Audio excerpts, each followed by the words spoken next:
პირდაპირ ეთერში ორშაბათია, მცირედენი ცვლილებით, იმიტომ რომ დღეიდან ვეცდებით რომ ყოველთვის 9 საათზე დავიწყოთ ჩვენი გადაცემა.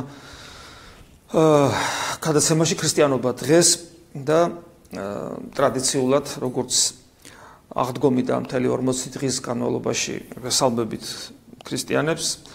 ქრისტიანები ერთმანეთს, მეც ეხლა ესე მოგესალმებით ქრისტე აღსდგა. რა თქმა უნდა, ვინც გვისმენს, იცის პასუხი ტრადიციული ასევე ამ კითხვაზე, ამ მოსალმებაზე ჭეშმარიტად აღსდგა და აი ამ სიტყვებში არის საოცარი მუხტი სიხარულისა, სულიერი მხიარულებისა და სიცოცხლის ზეიმისა. დიახ, აღდგომის დღესასწაული არის სიცოცხლის ზეიმი. იმიტომ რომ ამ სამყაროში საყვარო ძალიან ლამაზია, ხო, თავისთავად ცხადია. ლამაზია ვარსკვლავებიანი ცა, ლურჯიცა, დღე, ძალიან ლამაზია ზღვა, ძალიან ლამაზია ტყე, მთები, ყვავილები, ყველაფერი ცხოველები, მთელი სამყარო, გალაქტიკები, საოცარი ფერები, საოცარი სილამაზე, საოცარია ცხოველთა სამყარო და ყველგან ჩვენი დიადი შემოქმედების ბრძნული შემოქმედების კვალია, მშვენიერების, ჰარმონიის, სიკეთის, სიყვარულის, სიცოცხლის, არსებობის ზეიმის შეიძლება ასე ითქვას და აი ამ ყველაფრის გვირგვინი არის სწორედ ადამიანური სიცოცხლე, ადამიანური არსებობა, ადამიანური ყოფიერება, რომელიც არის ჭეშმარიტად ზეიმი, ბედნიერება და ენით გამოუთქმელი და ენით აღუწერელი. იმიტომ რომ ადამიანი ერთი დიდი საიდუმლოებაა. ძალიან ბევრი ფილოსოფოსი ზრუნავდა, ჯერ დაწყებული ხო დელფოს ტაძარზე და ანტიკურ საბერძნეთში წარწერა ტაძარზე რომ შეიცან თავი შენი, იმიტომ რომ შეიძლება მთელი სამყარო შეიცნო, მაგრამ საკუთარი თავი ვერ შეიცნო, ხო, ესეა. და აი ადამიანური არსებობა და ადამიანური სიცოცხლე შეიძლება ითქვას არის ყველაზე ძვირფასი, ყველაზე ლამაზი და ყველაზე შვენიერი. მაგრამ ამავე დროს სამყარო ტრაგიზმით ახსავსეა. იმიტომ რომ სწორედ ის რაც ყველაზე ძვირფასია სამყაროში, ყველაზე მეტად მოწყვლადია, ყველაზე მეტად მყიფია, ყველაზე მეტად უსუსურია და ტრაგიკულად წარმავალია. და იგია მსხვერპლი ძალიან ბევრი შემთხვევითი მოვლენების, თითქოსა შემთხვევითი მოვლენების ამ სამყაროში და რა თქმა უნდა იგი მსხვერპლია ძალიან ხშირად ადამიანური სიცოცხლე უსამართლობის და ზოგადად ბოროტების. შესაბამისად, ყველაზე ძვირფასი არის ადამიანური სიცოცხლე ამ სამყაროში. შესაბამისად, ყველაზე დიდი ბოროტებაც სწორედ ადამიანური სიცოცხლის და ადამიანის სიცოცხლის დასრულება. პიროვნული, თქვათ, თითო პიროვნების შემთხვევაში წესია, რა თქმა უნდა, და კაცობრიობის მასშტაბით. და ეს სერიოზული პრობლემა კიდევ ვიმეორებ, ადამიანის ცხოვრებას ტრაგიკულს ხდის. პესიმიზმით, ნიჰილიზმით აღავსებს. და ამიტომაც არის, რომ ღმერთი მოვიდა რა ადამიანად, ანუ ღმერთი, რომელიც არის მარადიული, დროის, სივრცის და მატერიალური ენერგიის, შესაბამისად მასის მიღმიერი. ღმერთი, რომელიც მკვდავია, რამე თუ მარადიულია. ღმერთი მოვიდა ჩვენნაირ ადამიანად, ანუ ჩვენნაირი ადამიანური ბუნება მიიღო და სწორედ ამ ადამიანური ბუნებით, რომელიც მან მიიღო, სწორედ იმ ადამიანური ბუნებით გაიარა რა ადამიანური ცხოვრების ყველა ეტაპი, ჩასახვიდან დაწყებული, ყველა ის ეტაპი ჩასახვიდან დაწყებული, ყველა შემდგომი ეტაპი და მივიდა გარდაცვალებამდე და გარდაიცვალა. და აი სწორედ აღდგომა არის სიკვდილზე გამარჯვება, ადამიანური სიცოცხლის გამარჯვება ადამიანურ სიკვდილზე. იგი ქრისტეს სხეულით აღდგა, ჩვენ ვიცით. შესაბამისად, მისი აღდგომა ანუ სიცოცხლის გამარჯვება სიკვდილზე იყო ხელშესახები და ჩვენი ზნობების, ჩვენი გამოცდილებისათვის ანუ ქრისტეში განკაცებულ ღმერთში სიცოცხლის გამარჯვება ჩვენი გამოცდილებისათვის უბრალოდ ჩვენ შეგვეძლო ჩვენს გამოცდილებაში შემოსულიყო შესაძლებელი გახდა ჩვენ გვქონოდა გამოცდილება როგორ გაიმარჯვა სიცოცხლე სიკვდილზე. იმიტომ რომ კიდევ მეორე ის ხორციელად აღსდგა. მოციქულები ჩვენ ვიცით რომ მათ ეძლებათ შესაძლებლობა შეხებისა, ხილვისა, შეხებისა, მოსმენისა, განცდისა. აი ეს არის. ამიტომ აღდგომის დღესასწაული არის სწორედ ადამიან ყველაზე ძვირფასის ადამიანური სიცოცხლის დღესასწაული, როდესაც ხელშესახებად მარცხდება ყველაზე დიდი ბოროტება სამყაროში ადამიანური სიცოცხლის დასასრული, ანუ სიკვდილი. სიკვდილი ყველაზე დიდი ბოროტება, უკანასკნელი მტერი, როგორც მას პავლე მოციქული უწოდებს, ხელშესახებ არ იქნა დამარცხებული და არა იმისთვის, რომ ეს მომხდარი იყო ერთ ინდივიდუალურ ბუნებაში, რომელიც ქრისტემ მიიღო საკუთარ პიროვნებაში, ზეღმერთმა მიიღო საკუთარ პიროვნებაში, არამედ თითოეული ჩვენთაგანისათვის, იმიტომ რომ ჩვენი უფალი თავის ბუნებას გვიწილადებს და თვითონ ხდება შესაბამისად თავის ბუნების ნაწილად ხვდის. ჩვენ ყველანი ვართ ადამიანის ნაწილები, მაგრამ ქრისტე ხვდის თავის ბუნების ნაწილებად, სწორედ ამიტომ დაარსა მან ეკლესია და შესაბამისად იგი ხდება ახალი ადამი, იგივე მეორე ადამი და დასაბამი დაუდო ახალი ტიპის, მოდი ასე ვთქვათ, ახალი ტიპის კაცობრიობას უფალმა, რომელიც 2000 წლის წინ დაიწყო ქრისტეს აღდგომით და შესაბამისად თითოეული ჩვენთაგანი თუ პიროვნულ გადაწყვეტილებას მიიღებს, მას შეუძლია რომ ამ ახალი კაცობრიობის, ახალი სამყაროს წევრი გახდეს და დაიბადოს მეორედ, შეიძლება ასე ითქვას. ახალ სიცოცხლეს ეზიაროს.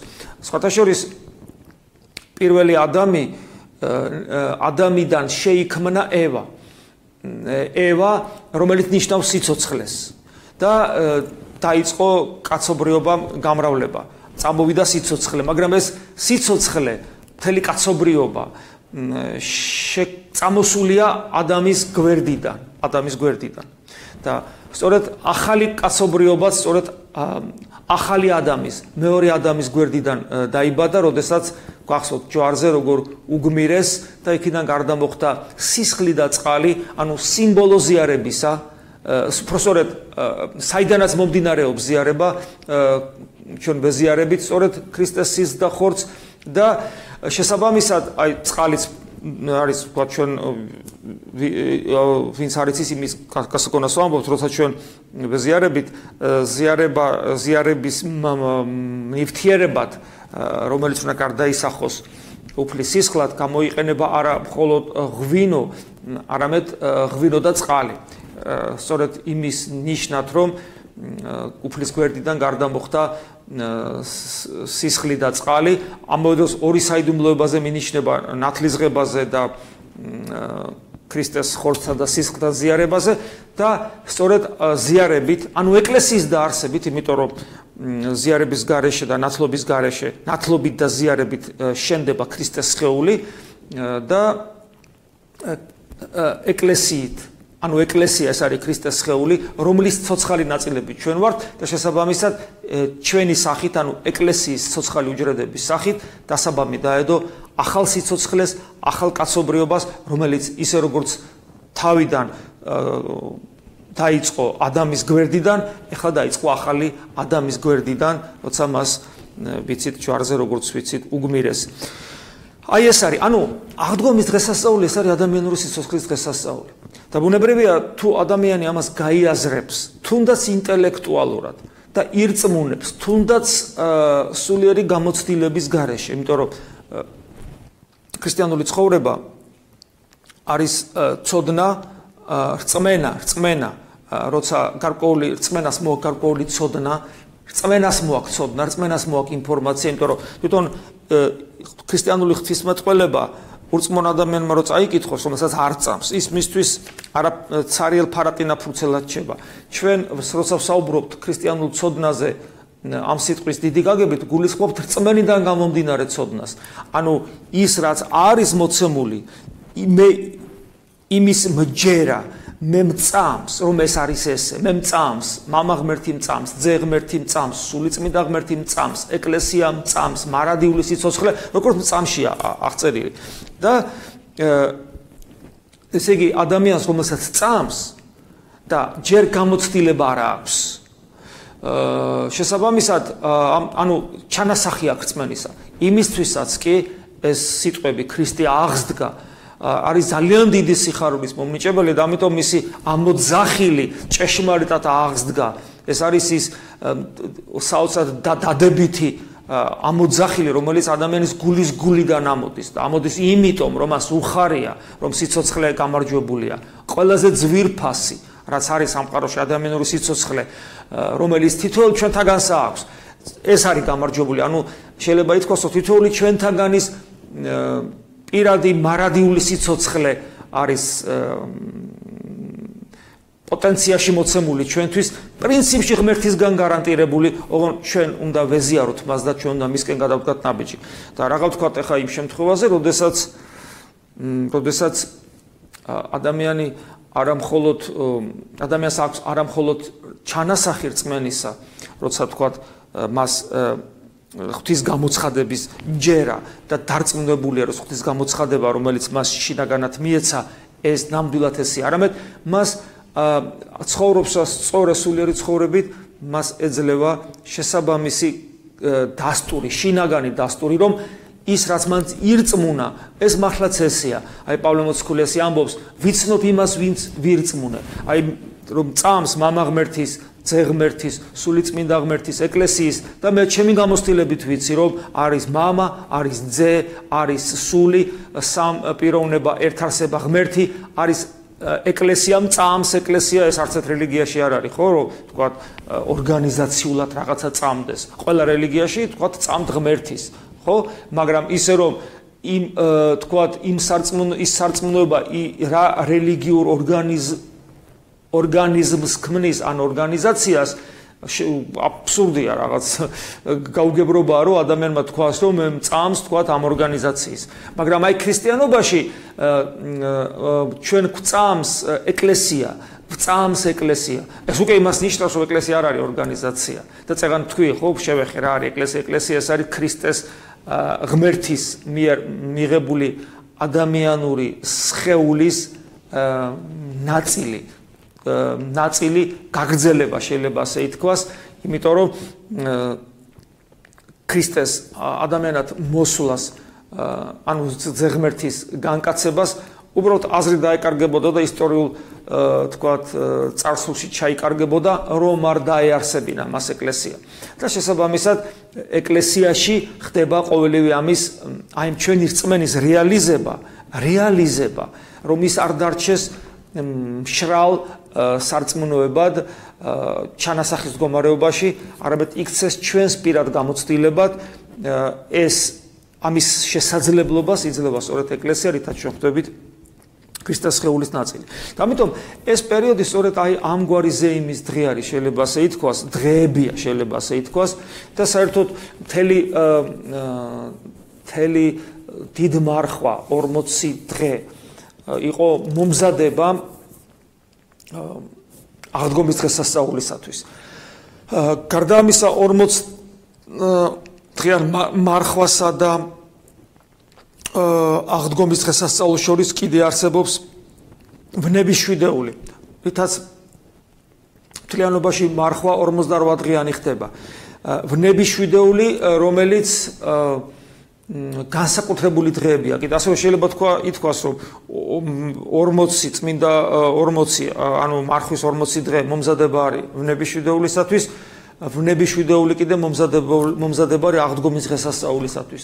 მანამდე კიდე არის 4 კვირა მარხვის დაწყებამდე დაწყებული ზაქეს კვირიდან, რომელიც არის მომზადება დიდ მარხვაში შესვლისათვის. საბოლოო ჯამში დიდ მარხვის წინა მოსამზადებელი 4 კვირა, თვითონ დიდ მარხვის 40 დღე შემდგომში ვნების შვიდეული ყველაფერი ეს არის იმისათვის მოცემული რომ და თან განსაკუთრებული საკითხებია ყოველ კვირას აი ამ დღეებში ყოველ კვირას არის განსაკუთრებული საკითხები და ყველაფერი ეს არის იმისათვის რომ ჩვენ აღდგომის დღესასწაულს მომზადებული შევხვდეთ. რას ნიშნავს შევხვდეთ მომზადებული? გავითავისოთ. ჩვენს გამოცდილებად ვაქციოთ. ჩვენს გულში დაამკვიდრდეს კვეთით აღდგარი მაცხოვარი. რომ ეს ჩვენ არ დაგვრჩეს უბრალოდ ჩანასოხავანი რწმენა. არამედ გქონდეს ისეთი რწმენა, რომელსაც უფალი მიანიშნებს თომა მოციქულს და შესაბამისად დანარჩენ მოციქულებთან თითოეულ ჩვენთაგანს, რომ ნეტარია ის, ვისაც არ უხილავს და რწმენე. ანუ ის რწმენა, რომელიც ადამიანს აბედნიერებს. აი ამგვარ რწმენაზეა საუბარი. ვერ გაგაბედნიერებს მხოლოდ მშრალი სარწმუნოება, გამოუცდელი, ჩანასახოვანი, განუვითარებელი. იმიტომ რომ ბედნიერება ეს არ შეიძლება იყოს რაღაცა აბსტრაქცია, ბედნიერება არ შეიძლება იყოს რაღაცა ქიმერა, რაღაცა ფანტაზია, ბედნიერება რეალური შეიძლება იყოს. მით უმეტეს ღმერთის მიერ მოცემული ბედნიერება როგორ შეიძლება იყოს აბსტრაქცია, ფანტაზია, ან მეტაფორა, ხო? ღმერთის მიერ მოცემული ბედნიერება თუ რეალური არ არის, მაშინ აბა როგორ არის ის მაშინ ღმერთის მიერ მოცემული, ხო? და აი ღმერთის მიერ მოცემული ბედნიერება, ანუ ნეტარება, გვეძლება სწორედ სწორი სარწმუნოებით, იმ სარწმუნოებით, რომელზეც უფალი ხაზს უსვავს. აი ეს არის და შემდგომ აღდგომისა გარკვეული კვირეებია განსაკუთრებული ასევე, რომელიც ეხმარება მორწმუნეს იმისათვის თავის საკითხავებით, თავის სახარებისეული საკითხავებით, რითაც ეკლესია გვეხმარება, რომ კიდევ ერთხელ, კიდევ მერამდენედ, უпростоრებ გავიაზროთ თუ რა არის აღდგომა და კიდევ ერთხელ გვეხმარება იმით და კიდევ მერამდენედ რომ გავითავისოთ და თუ ცოტათი გავითავისეთ აღდგომის დღესასწაულზე და ყველასაა გამოცდილება აღდგომის გამოცდილსა და გამოუცდელ ქრისტიანსაც იმ აღდგომის საოცარი სიხარულიცა, რომელიც მადლი როგორ მოქმედებს, იცით? აი იმაში რომ შედის იერუსალიმში უფალი, როგორ ამბობს, გახსოვთ, როცა უგალობენ ოსანას, ფარისევლები მიეჭებიან და გაჩერდიო, ნუ გიგალობენ, როგორც მესიას ისე ხვდებიანო, არ შეიძლება გააჩუმეო და უფალი რა საოცარ ამას პასუხობს, თუ გახსოვთ, ესენი რომ დადუმდნენ, ქვები აღაღადებიან.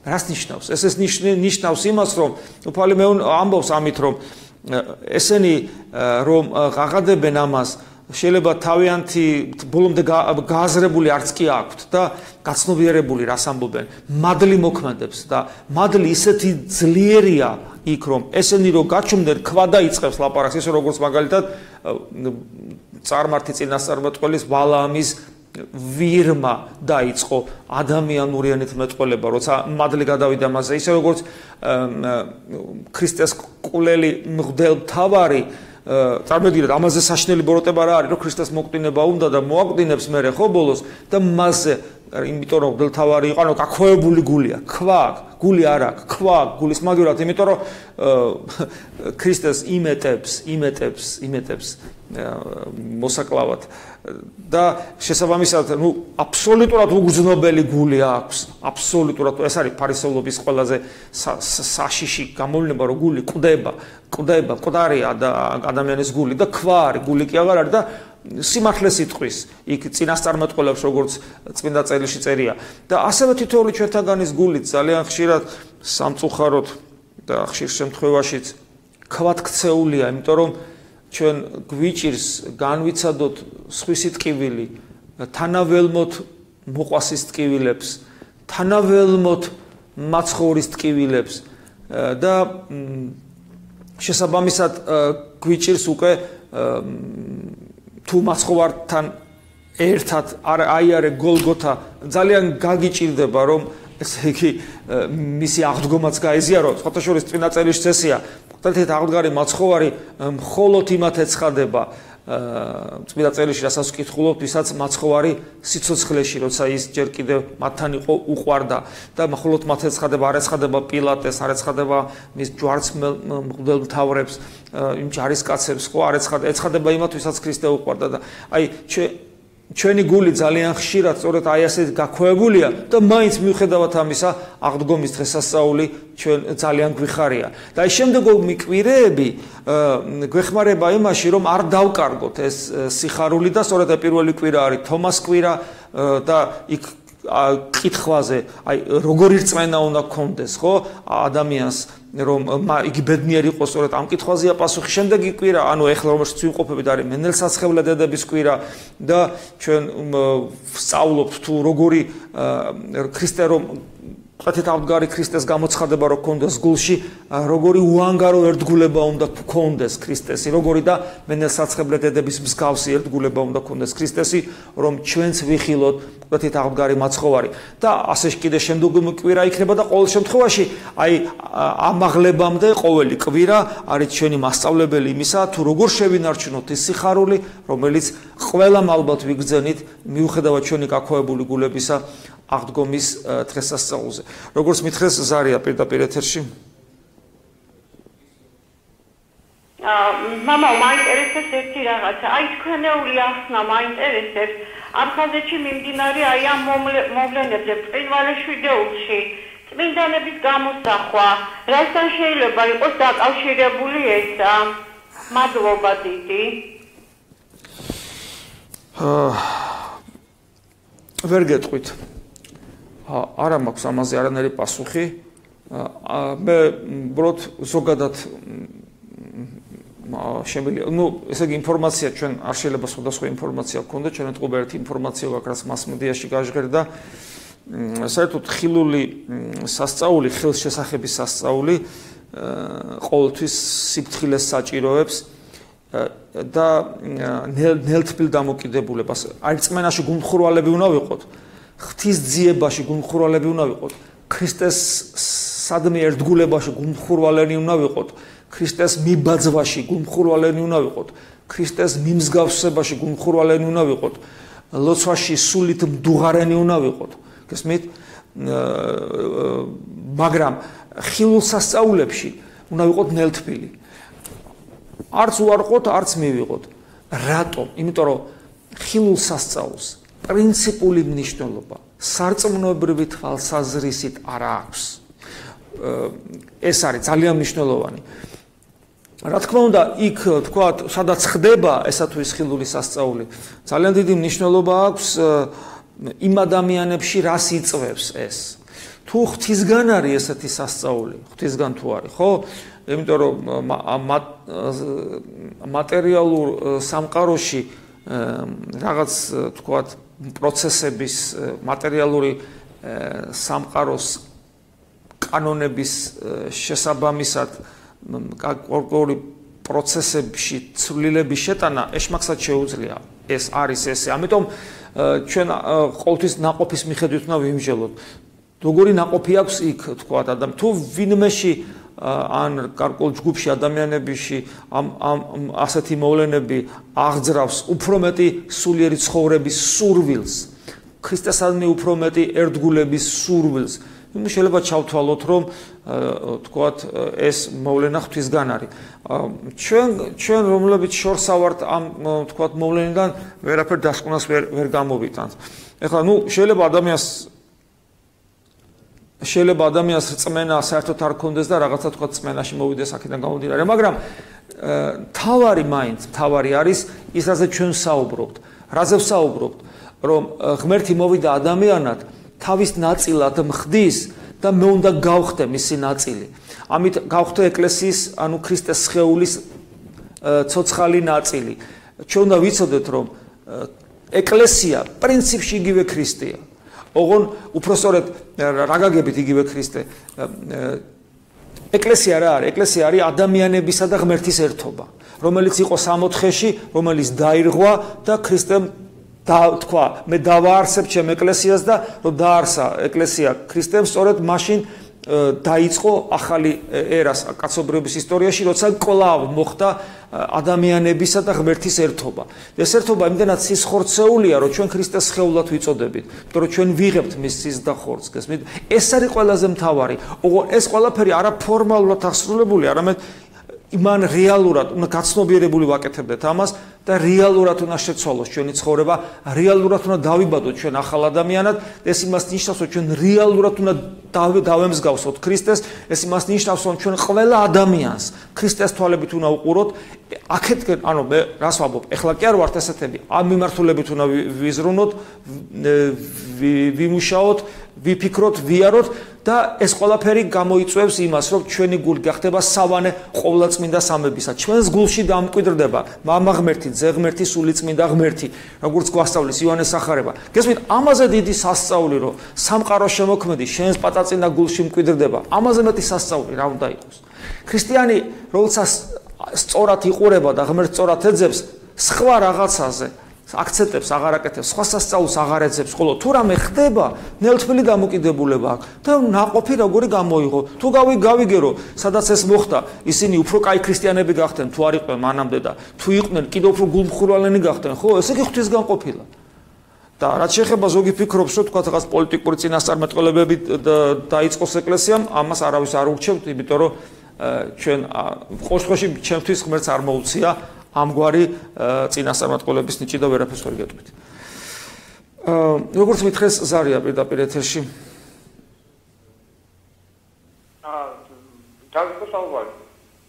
დაიწყეთ.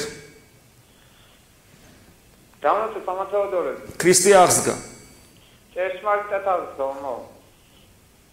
რა უნდა გითხრათ, მამა, ვაი ცუდი ფიქრების შესახებ, მამა, რა ქვემას, აი, ამას ინამოს ქონდა მამაოსთან ლაპარაკი, ამასთან და. რის შესახებ? აი, ცუდი ფიქრების შესახებ, აი, მაგალითად, მამა, რამოდენიმე წელიწადია, ხო, აი, როგი ადამიანს ქრისტესთან მისულ ახლოს, გადიხარ ეკლესიაში, მაგრამ აი, გაწესებს ცუდი ფიქრები. ხო, საქმისასაც შეიძლება არაშავებდე. მაგრამ ακόμα ფიქრები გაწუხებდეს, ისე რომელიც არაა მისაღები და რამდენად საცხოვნებელი ახლა ხომ არის ნაცნობი სამებადე შეიძლება ხატების მიმართო მოგივიდეს ცუდი ფიქრი, რომ არის საშინელი, შენ თვითონ ხვდები რომ არ გინდა რომ მოგივიდეს ეს ცუდი ფიქრი. ხვდები რომ ცოდვა, არა ვარდები სასწაულს საფუძველობა შეფორმაცია რომ გეშინია უბრალოდ თვითონ მეტე მეპატიება თუ არა თუ რატომ მომივიდა. ან შენ თასაც ძიმით რომ მე ჩემი ბრალი ხომ რა შენ თავს რატო შემევიდა. აი როგორ არის, ხო, აი ესეთი ადამიანები ქრისტესთან ერთად უნდა ყოფნა, მაგრამ ვერ მიდის, იმიტომ რომ მოდის ესეთი საშინელი ფიქრები. ხანდახან იმ ზომამდე მოდის. მამა, რომ რა ვიცი, უხდ ვერა, სადაც ჩამოსვაც მინდოდა, მამა, ამაშინებ მithქვეს თქვენ ძალიან დიდი ბევრი რაღაცა მსმენია, მამა, დაგლოცოთ ღმერთმა. ჩვენ დადის აქ ფიქრი რა თქმა უნდა დასავლეთში ერთი რომელიც თქვენ გიცნობთ და ჩამოდიო საბურთალოზე არის მამა თეოდორეო. აუ ბევრ მამას კითხე, ბევრი მეუნება ეშმაკიდან მოდისო და შეიძლება მთელი ცხოვრება ქონდეს გასაცელიო. დაგასულ ეკლესიაში დადიხავ წელს არ ვარჩენ მამა. მაგრამ აი ხანდახან ისე დავდო რომ მე თავიდან რომ მინდა გამევიყვანო ეგ ცუდი ფიქრები და ეს ხანდახან იმ ზომამდე მიმიყვანს რომ აი სატანას კიდევაც ვებრძოლები იმით რომ ვახდით. რომ მე კი შემეჭრე რა გასო ხომით მე არ მინდა მაგრამ მამა მითხრა რომ შენ არ გეკუთვნისო შენ ხომ არ გინდა ვარ ეთანხმებიო. ჩემ თავში რომ შემოდის, ხო წამნაშავე მაინც შეხარ ადამიანი და რამდენად საცხოვნებელია ცხონდება კი ესეთი საშინელი ფიქრი რომ მოგივა. ადამიანზე რომ მოგიოდეს კიდევ რაღაცა იტყვი რომ გასაგებია. მან ორი ტიპის პრობლემა შეიძლება იყოს, მე მინდა ყურადღებით მოისმინოთ. პირველი ტიპის პრობლემა არის სუფთა ფსიქოლოგიური პრობლემა, რომელიც თქვათ სამედიცინო ჩარევასაც კი შეიძლება საჭიროებდეს ზოგ შემთხვევაში. არსებობს ესეთი აკვიატება, ფსიქოლოგებმა იციან რა ტერმინია ესა და შეიძლება ეს პრობლემაც იყოს და მას შეიძლება დაჭირდეს ექიმის დახმარება. მაგრამ შეიძლება იყოს სუფთა სულიერი პრობლემა, რომელმაც შეიძლება ფსიქოლოგიური პრობლემაც წარმოშვას და თუ სულიერი პრობლემა განიკურნება, ფსიქოლოგიური პრობლემაც თავისთავად განიკურნება. თქვენ სულიერი თვალსაზრისით შეცდომას უშვებთ, როდესაც ასეთ აზრებს უწოდებთ ცოდვას და უკავშირებთ მას ცხონებას. როგორც კი ეშმაკსაც ეს უნდა, რა არის ცოდვა? ცოდვა არის ის, რაც შენსა და ღმერთშუა დგება. და შენსა და ღმერთშუა ეგ ცუდი აზრი კი არ დგება. არამედ შენი დამოკიდებულება ამ აზრისადმი. ეშმაკი გატყვილებს, ეშმაკი გეუბნება, რომ აი შენ ორი სიტყვა თქვი. ცხონება აბა აცხონებს ესეთ ადამიანს ღმერთი თუ არ აცხონებს. და ესე იგი ცოდვა. არც ცოდვა და ცხონებასთანაც კავშირში არ არის. შესაბამისად, როდესაც შენ და მესამე ადამიანი ყველა ადამიანი არის ამაყი და ამპარტავანი. შენც და მეც. ჯერ მე ვარ და მე შენ მოდი ესე ვთქვა. ამპარტავნება ადამიანს ამპარტავნება და სიამაყე ისეთი ცოდვა, რომელიც ესე აშკარად არ ავლენს მაინდა-მაინც საკუთარ თავს. გესმით? და აი ამ შემთხვევაში აი გეუბნება მოძღვარი, ხო? რამდენ ადამიანს კითხე, ხო?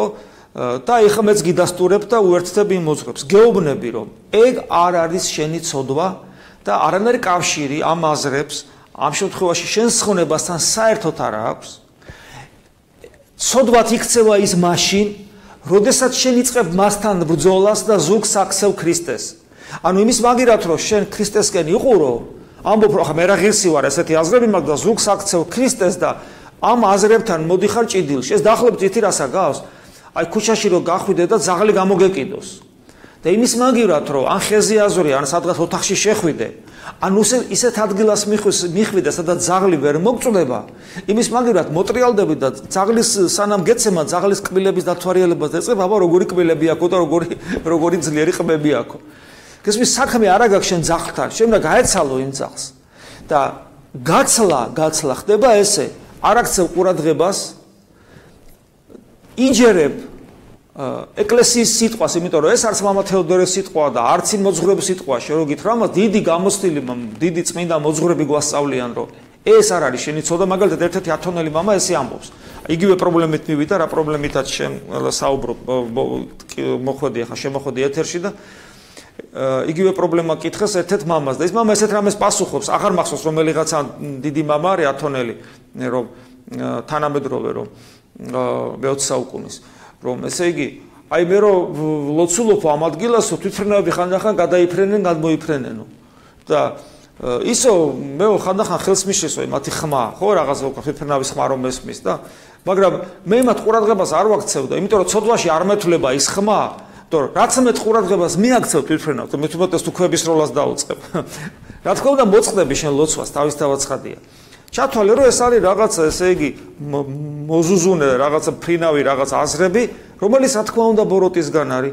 იმიტომ რომ ნახეთ როგორ არის. ადამიანს დაცემული ბუნება აქვს. ჩვენ დაცემული ბუნება ძალიან ცუდ რაღაცებს გვთავაზობს ხოლმე. და თან ეს ცუდი რაღაცები ჩვენ დაცემულ ბუნებას სიამოვნებს. ცოდვა სიამოვნებს ადამიანს. ყველა ცოდვა ადამიანს სიამოვნებს. გარდა შურისა, შეიძლება ასე ითქვას, შურის გარდა და შურის გარდა ადამიანს სიამოვნებს ცოდვა, ხო? ესეა. ესე იგი წარმოიდგინეთ და დაცემული ბუნება ჩვენი ძალიან ცუდად იქცევა. ხანდახან ეშმაკს არ ჩამოუვარდება თავისი მზაკრობებით. წარმოიდგინე ისეთი აზრი შემოდის, რომ ჩვენი დაცემული ბუნებაც კი შეშფოთებულია. ჩვენ დაცემულ ბუნებასაც კი არ სიამოვნებს. ამიტომ ჩვენი არ არის ეს და ჩვენი რადგან არ არის, ესე იგი ეკლესიის გამოცდილება გეუბნება რომ ეშმაკისგან არის. ხა შენ შეიძლება გაგიჩნდეს კითხვა რომ კი ბარა ეშმაკი თუ იცის რომ ცოდვა არ არის, რაღაცე მოაქვს ეს აზრები ჩემთან. იმიტომ მოაქვს რომ აი რაც შენ გჭირს ეგ დაგმართოს. ანუ შენ რა გემართება? შენი დამოკიდებულებით იწყებ რა ბრძოლას ამ აზრებთან და იმიტომ იბრძვი რომ გგონია რომ ცოდვაა, ამ ბრძოლაში მიდის შენი ენერგია და არა ღვთისაკენ სწრაფვაში. ესე იგი, იმიტომ არის ეგ ცოდვა, რომ შენ ღმერთს გაცილებს. არა ეგ აზრი თავისთავად, არამედ შენი დამოკიდებულება ამ აზრთან. მე მგონი გასაგებად ვამბობ. და თუ იმის მერე რაც მოძღვრები გეუნებიან ეკლესიის სწავლებას, რომ ეგ შენი ცოდვა არ არის. უბრალოდ არ მიაქციო ყურადღება. იყოს არ იყოს სულ ერთია, გინყოფილა გინდა რა. იყოს სულ ერთია, არ იყოს სულ ერთია. შენი საქმე აკეთე. ლოცვა ისწავლე. იესოს ლოცვა ისწავლე. ლოცვას ჩაუღმავდი. შენი საქმე აკეთე, ხო?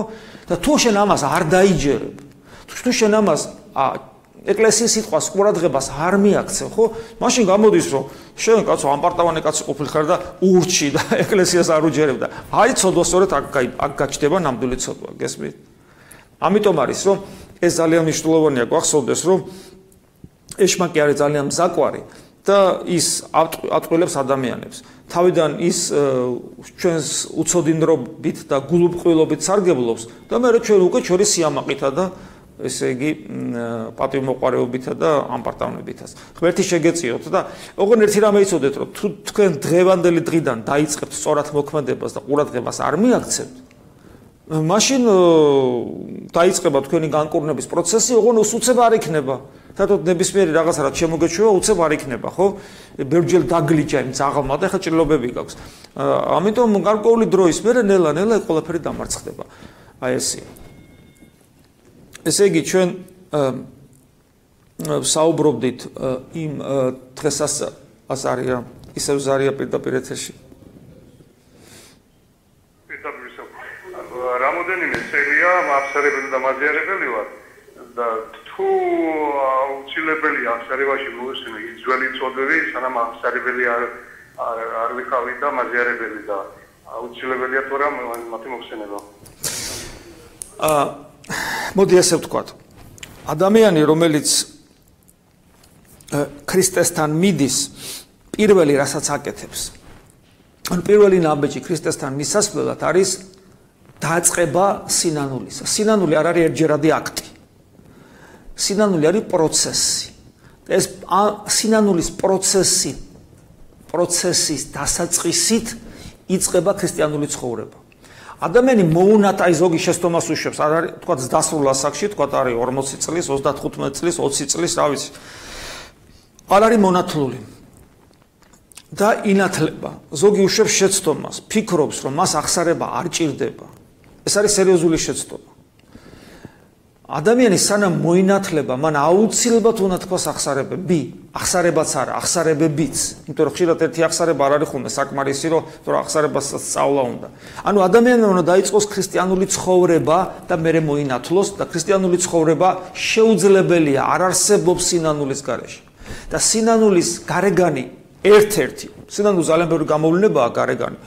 ერთ-ერთი გამოვლინება სინანულისა ეს არის აღიარება ცოდვებისა. ესე იგი მოუნათლავით რო ყოფილიყავით და მონათლულიყავით და დაგეწყოთ ეკლესიური ცხოვრება, მონათლამდე ჩადენილი ცოდვებიც აუცილებლად უნდა აღსარებაში თქვათ. იმიტომ რომ ყოველი ჩადენილი ცოდვა არის ჩვენი შინაგანი მდგომარეობის გამოძახილი და იმ შინაგან მდგომარეობას კიდევ უფრო აძლიერებს, როცა ადამიანი ცოდვას ჩადის. და ის გარეგანი გამოვლინება არის ერთგვარი გადაშლილი წიგნი. გახსნილი ფაილია შეიძლება ასე ითქვას, აი ფაილი როა და გახსნი და მე გაიგებ შიგრა არის. ხო? იმ პაპკაში უკაცრავად ამ სიტყვას რაღაც თქვა რაღაცა უჯრედი, ხო? გახსნი და გაიგებ რა, თუ არ გახსნი ვერ გაიგებში რა არის. ჩვენში უამრავ ესეთი ფაილებია, რომელიც არ ვიცით ჩვენ რა არის, ცოდვის ფაილები, რომ ვლინდება, ეს ვლინდება ნიშნავს, რომ ღვთისგანგებით გაიხსნა და გამოვიდა. და შესაბამისად, მას ჭირდება აუცილებლად, იმიტომ რომ ის დაცემული, დაზიანებული ბუნება ნათლობის მერე დაზიანებები ჩვენ გვრჩება და ნათლობის მადლთან ერთად ვიწყებთ თანამშრომლობას, შეიძლება ასე ითქვას, ადამიანი იბადება მეორედ და იწყებს თანამშრომლობას მადლთან, რომ ეს დაზიანებული ბუნება ნელ-ნელა განიკორნოს და იმ საფუარმა, რომელიც შემოდის ჩვენში, მთელი ჩვენი ცომი, ჩვენი ბუნებისა, ესე იგი აღაფუვნოს და აღავსოს, შეიძლება ასე ითქვას, სიმბოლურად. და შესაბამისად აღსარებაში აუცილებლად უნდა ითქვას ის ცოდვები, რომელიც თქვენ ეკლესიურ ცხოვრებამდე გქონდათ. ეს თქვენ დაგეხმარებათ, რომ უკეთესი სულიერი ცხოვრება გქონდეთ. და კიდევ ერთი ნიუანსი, აქ თავარი არის, რომ აქცენტი გაკეთეს რაზე, რომ ამ საიდუმლოებას ძალიან ხშირად ეშლებათ ხოლმე. ამ საიდუმლოებას არ ქვია აღსარების საიდუმლოება, ყველა მიცით, ეს ამას ქვია სინანულის საიდუმლოება, იმიტომ რომ თავარი არის არა აღიარება, არამედ სინანული. აი როგორც ნათლობაში რა არის თავარი, წყალი თუ ღვთისმადლი. რა თქმა უნდა, ღვთისმადლი, მაგრამ წყალი აუცილებელია. მაგრამ ჩვენ ნათლობის საიდუმლოებას არ უწოდებთ წყლის დასხმის საიდუმლოებას. ჩვენ მას უწოდებთ ნათლობის საიდუმლოებას. ასევე პრინციპში ჩვენ არ უნდა უწოდებდეთ მას აღსარების საიდუმლოებას, არამედ სინანულის საიდუმლოებას. აღსარება გარეგანი გამოვლინება არის, გარეგანი ფორმაა და აი აღსარების თქმას ქრისტიანული აღსარების თქმას, რომელიც არა უბრალოდ ცოდვების აღიარება კი არ არის. ეგრე მაგალითად ათეისტი რო ავიღოთ, აი ათეისტი ადამიანი ხო, რომელსაც ღმერთი არ აწამს, მაგრამ სინდისი ხო აქვს და სინდისი მას აწუხებს. მან შეიძლება თქვათ აღსარება თავისუფლად, პრობლემა არ არის. მაგრამ ეს ხო არ იქნება ქრისტიანული აღსარება.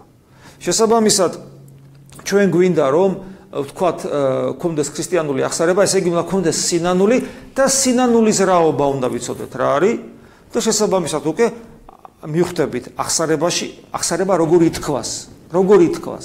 არა ისე უბრალოდ რომ ვთქვათ, ჩამონათვალი, ვთქვათ ისე როგორც ათეისტით ჩამოთვლის სინდისის მიხედვით უბრალოდ, იმიტომ სინდისი ათეისტსაც აქვს, არამედ ქრისტიანის აღსარება გაცილებით ღრმა არის, შეიძლება ის არ მიედმოედებოდეს, ძალიან არ წვრილმანდებოდეს, მაგრამ ის ეძებს ფესვებს, საიდანაც ეს ფაილი გაიხსნა, შეიძლება ასე ითქვას. წარმომავლობა აინტერესებდეს. როგორც მაცნობეს რეკლამის დროა და შემდეგ გავაგრძელებთ.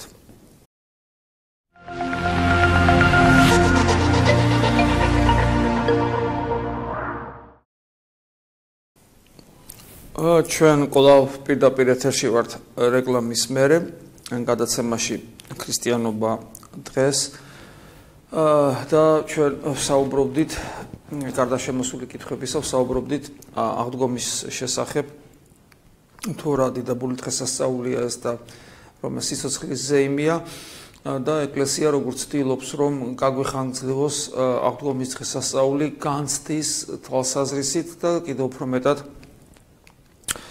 გაგვიღმაოს გამოცდილება იმ ცოდნის მიღებით, რომელსაც იგი გვაწვდის და მოძღვრავს ეკლესიას გულისხმობ ამ შემთხვევაში. და ჩვენ ვთქვით, რომ ეს კვირა არის მენელსაცხებლე დედების კვირა, რომლებიც საოცარ მაგალითს იძლევიან უფლისადმი უანგარო ერთგულებისა, როცა ისინი ერთგულებენ უფალს მაშინ, როდესაც მათი გაგებით ყველაფერი დასრულდა, როდესაც აღარაფერს აღარ მოელიან, უფალი გარდაიცვალა, საფლავში დაიდო და მთელი მათი იმედები დაიმსხვრა. მომავალი ისრაელის დიადი სამეფოს შექმნისა, როგორც ისინი ფიქრობდნენ მიწიერ სამეფოზე გარკვეულწილად და მაგრამ მიუხედავად ამისა, მათი სიყვარული იმდანად დიდი იყო უფლისადმი, რომ იგი წორნის ყოველგვარ იმედებს, ყოველგვარ მიწიერ, თქვათ, ღირებულებებს, არამედ თავარი ამ შემთხვევაში არის სიყვარული უფლისადმი, უანგარო და გადაზრდილი გამოხატული უანგარო ერთგულებაში და სწორედ ამიტომ გახდნენ ისინი ღირსნი მაცხოვრის, ყოფით ამგვარი მაცხოვრის ხილვისა და შესაბამისად გახდნენ მოციქულები. როგორც მითხეს ზარია პირდაპირ ეთერში. ქრისტიანად მამაო. ჭეშმარიტად აღსდა. შეკითხვა მაქვს ცოტა რთული და იმედი მაქვს რაღაცა პასუხს მივიღებ. რას ნიშნავს ადამიანისთვის, როდესაც იგი გრძნობს, რომ ებრძვის მას ავისუდი ეშმაკები ებრძვიან. გარდა ლოცვისა, პირჯვარის გადასახვისა და სხვადასხვა კიდე პატარა რითი შეიძლება დაიცვას ადამიანმა თავი, როდესაც მას ესხმის ავისული. აი ეს შეკითხვა მაქვს, თუ შეგიძლიათ რომ მიპასუხოთ. დიახ. ჩვენ ძალიან ხშირად ძალიან დიდ მნიშვნელობას ვანიჭებთ ეშმაკს, უпроსორად ძალიან ვბუქავთ ეშმაკის ძალმოსილებას ქრისტიანისათვის. თავისთავად მას წათქმა უნდა იგი დიდი ანგელოზი იყო და შესაბამისად ანგელოზებრივი ძალმოსილება გააჩნია, მაგრამ მას ქრისტიანზე, ზოგადად ქრისტიანზე საერთოდ აი ჩვენ გააჩნია რა კუთხით შევხედავთ. თუ ჩვენ ქრისტიანები ვართ, მაშინ ქრისტიანულად შევხედავთ ამ მოვლენას, ხო? ქრისტიანულად რო შევხედოთ, მაშინ ჩვენი ცოდნის უპირველესი წყარო, გარედან მიღებული ცოდნის უპირველესი წყარო თორე ისე სულიწმინდისგან განვისწავლებით ქრისტიანები, გარედან მიღებული ცოდნის წყარო სწორედ წმინდა წერილია. რას ხედავთ ჩვენ წმინდა წერილში? წმინდა წერილი რას გვასწავლის ეშმაკთან დაკავშირებით? ეშმაკთან დაკავშირებით გვასწავლის შემდეგ რამეს წმინდა წერილი. ეშმაკს არა აქვს იმის უფლებაც კი, რომ ქრისტეს დაშვების ქრისტესაგან მიცემული უფლების გარეშე ღორებშიც კი რო შევიდეს, ამის უფლებაც არა აქვს. ანუ იგი ვერ შედის ღორშიც კი, ღორშიც. გარდა ამისა, წმინდა წერილი გვასწავლის ამას. ანუ ღორში ვერ შედის. ქრისტეს თხოვს, მომეცი რა უფლება შევიდე. ადამიანს როგორ უნდა შევიდეს? ადამიანს როგორ უნდა რა უნდა დაუშავოს? ეს ერთი, მეორე, უფალი ამბობს წმინდა წერილში. ის ვინ ჩემთან მოვა, ჩემი ხელიდან მას ვერავინ ვერ წამგლეჭს. ვერავინ ვერ მიმიღებს ჩემგან, ანუ ვერავინ, რომ ჩემთან რომ მოვა ადამიანი, ჩემი ხელიდან ვერავინ ვერ წამგლეჭს იმას. რატო? იმიტომ რომ ყოვლისშემძლე ღმერთის ნებას, რომელი ეშმაკი დაუდგება წინ. ეს მეორე. მესამე, მაგრამ ჩვენ ხედავთ საოცარ მაგალითს წმინდა წერილში, როცა არა უბრალოდ ვიღაც ადამიანში, არამედ თვითმოციქულში როგორ შედის ეშმაკი და მის გულში მკვიდრდება. შევიდა მის გულში ეშმაკი. ანუ და არ უთხოვია ნებართვა ქრისტესთვის ეშმაკს. აი ღორში რო შევიდეს ნებართვას თხოვს, მაგრამ იუდაში რო შედის, ნებართვას არ თხოვს ქრისტეს. ეს ხო კითხვის ნიშნებს ბადებს, ხო? ამ კითხვებზე პასუხი უნდა გაეცეს. ხო, მე რჩება რა დროს შევიდა ეშმაკი იუდაში. უცნაურია, როცა ეზიარა ქრისტეს ხორცს და სისხლს. თლად გაუგებარია, ხო რა ხდება? ეხლა პავლე მოციქული ნახეთ რას გვეუბნება. პავლე მოციქული გვეუბნება, რომ არასწორი ზიარება თუ არ გამოიკვლევს საკუთარ თავს, არასწორი ზიარება ადამიანს კლავს, ავათხდება და კლავს. პირველ ყოვლისა, რა თქმა უნდა, საუბარია სულიერ სიკვდილზე. აი, ადამიანი ხორცით რო გარდაიცვლება, მას ბუზები აჯდებიან. მაგრამ სულით რო გარდაიცვლება, მაშინ ეშმაკი შედის.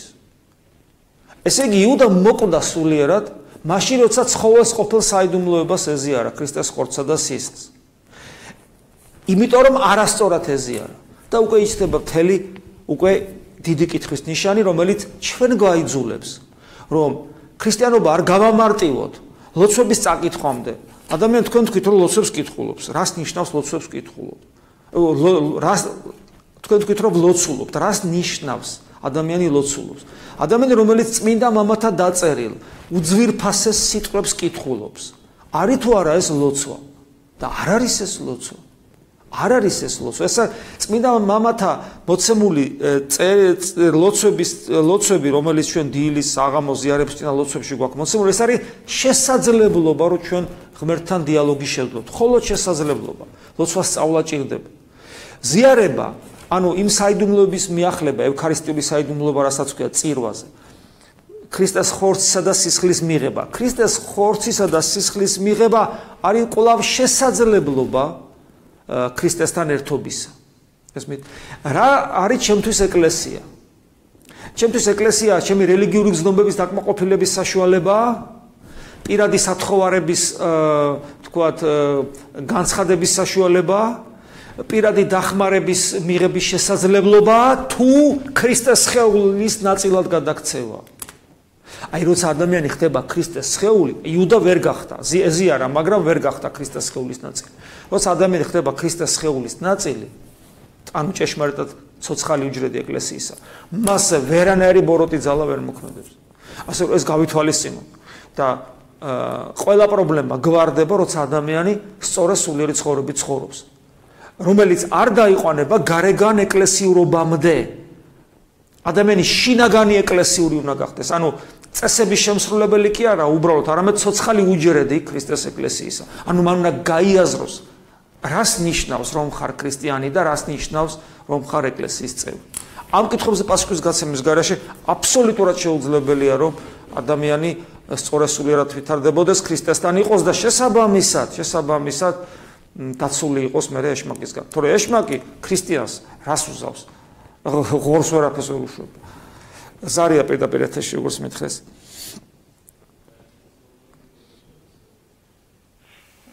მამა მაქვს ნევროზი. ეკემა დამინიშნა ანტიდეპრესანტები მართლმადიდებლურად კი ვცხოვრობ. ეკლესიურად რისი გაკეთება შეიძლება? კვეთებუზე სიარულს თუ მირჩევთ? მადლობა. ნერვოზი არის ისეთივე თქვათ დაავადება, როგორც სხვა სომატური დაავადებები. რომელსაც ექიმი ჭირდება და მაგრამ ნებისმიერ დაავადების შემთხვევაში, ხო, ასევე სულიერი სიძლიერე, რა თქმა უნდა, გვეხმარება, რომ ნებისმიერი დაავადება დაავადდებიოთ. თუმცა ნერვოზი უფრო რთულია, რა თქმა უნდა, იმიტომ რომ ხელმოსაკიდე კვლირად კი ადამიანს გასაგებია, ხო თქვათ, იქ манипуляция ადვილია და ნერვოზის შემთხვევაში манипуляция, რა თქმა უნდა, რთულდება, იმიტომ რომ ხშირად ეს ადამიანის ქვეცნობიერს ეხება. ასე რომ ექიმთან შეგიძლია თქო, კარგი ექიმი გჭირდება ამისათვის და რაც შეეხება სწორესულიერი ცხოვრება, რა თქმა უნდა, ძალიან ხშირად ნერვოზის მიზეზი არის ხოლმე სწორედ არაჯანსაღი სულიერი მდგომარეობა. აი ერთ-ერთი გამოვლინება ადამიანის არასწორი სულიერი მდგომარეობის არა არის. როდესაც ადამიანს აქვს ადამიანში დომინანტი ამ ქვეყნიური მიზნები უფრო ვიდრე ის თავარი მიღმიერი მიზანი, რომელიც ჩვენი სტრატეგია უნდა იყოს, ხო, ქრისტესთან ერთობა და მყოფობა. ქრისტე როგორც ჩვენი ცხოვრების საზრისი, განკაცებული ღმერთი როგორც ჩვენი ცხოვრების საზრისი, ჩვენი მარადიული მიზანი მამის წიაღში დამკვიდრება, ხო, სადაც მრავალი სავანია. აი ეს არის ჩვენი მიზანი, აქეთკე უნდა ვისწრაფოდეთ და თუ ეს ადამიანს აქვს ეს უმთავრესი მიზანი, რომელსაც პირველი ადგილი კი არ უყავია ჩემ ცხოვრებაში, არამედ პირველი ადგილი რასაც უკავია, მეორე ადგილი რასაც უკავია და მე-10 და მე-20 ყველგან არის ეს თავარი არის ყველგან, პირველთანაც, მეორესთანაც, მე-10-თანაც და როგორც პავლე მოციქული ამბობს, ასაც არ უნდა აკეთებდეთ, ყველაფერს ღვთისმსახურებლად იქნოდეთ. უნდა ქრისტიანობა ჩემთვის უნდა იყოს არა რელიგიური ზნობების დაკმაყოფილება უბრალოდ, არამედ გზაზე დგომა. და ეს გზა თავად ქრისტეა, ამბობს კუფალი ამბობს, ხო, მე ვარ ქრისტე. ბედნიერებას კი არ უნდა ვეძებდე აბსტრაქტულად, იმიტომ რომ ქრისტიანისათვის ბედნიერება თავად ქრისტეა, გესმით? მე რაღაცა აბსტრაქტულ სიკეთეს კი არ უნდა ვეძებდე, ან სიკეთეს გაკეთებას კი არ უნდა ვცდილობ და თავად ქრისტეა სიკეთე. მიზანიც ქრისტეა, ბედნიერებაც ქრისტეა, გზაც ქრისტეა, სიცოცხლე ქრისტეა. აი მე მინდა რომ სიცოცხლეში ბედნიერი სიცოცხლე ქრისტეა, ანუ ქრისტე უნდა შემოუშვა, არ რაღაც აბსტრაქტული სიცოცხლე, არამედ ქრისტე, კონკრეტული ქრისტე სიცოცხლეა, რომელიც უნდა შემოუშვა ჩემში, გესმით ესეა. როცა ადამიანი აი ამგვარად ცხოვრობს, რა თქმა უნდა მას მიწიერი მიზნებიც აქვს. აი მაგალითად, თქვათ, მას შია და საჭმელი უნდა მოამზადოს. ესე იგი მიზანი არ შეჭამოს და ამისათვის ის რაღაც ქმედებას ეწევა, ხო? საღძილის წინ თქვათ ან დილას უკაცრავად კბილები უნდა გაიხეხოს და ესე იგი იღებს ჯაგრის, იღებს პასტას, ხო? ანუ რაღაცა ქმედებებს აკეთებს, მიზანი აქვს რომ კბილები გაიხეხოს, მაგრამ ხო ვერ ვიტყვით იმას რომ ჩვენი მიზანი არის კბილების გახეხვა, ჩვენი მიზანი არის საჭმლის ჭამა. ასევე არ შეიძლება თქვა რომ ჩემი მიზანია კარიერა, ჩემი მიზანია თქვათ ამ ქვეყნიური წარმატებები, ჩემი მიზანია ჯანმრთელობა, ჩემი მიზანია დიდხან სიცოცხლე. არ არის ეს მიზანი. ეს არის ასეთი პატარ-პატარა დროებითი ჩემი მიზანი არსობრივად არის მხოლოდ ღმერთთან ყოფობა. აი ეს და როგორც კი ადამიანს აი ესეთი სტრატეგია ეკნება სწორე, ხო და მის ცხოვრებაში ესეთი კორექცია გაკეთდება, ძალიან ბევრი პრობლემები, ნერვოზის წარმომშობი პრობლემები თავისთავად აღარ იქნება და შესაბამისად ნერვოზიც აღარ იქნება. იმიტომ ნერვოზი ძალიან ხშირად ნერვოზის მიზეზი შეიძლება იყოს ის რომ მე მინდა ეს და მაგ ეს. ანუ მინდა მეტი ვიდრე მაქვს, ვიდრე შესაძლებლობა მაქვს. და ეს ადამიანს ძალიან აზიანებს. და როცა მე მინდა ქრისტე და ქრისტე კიდე ოღონ გული გაუხსენი და ღმერთი შემოდის შენში, ხო?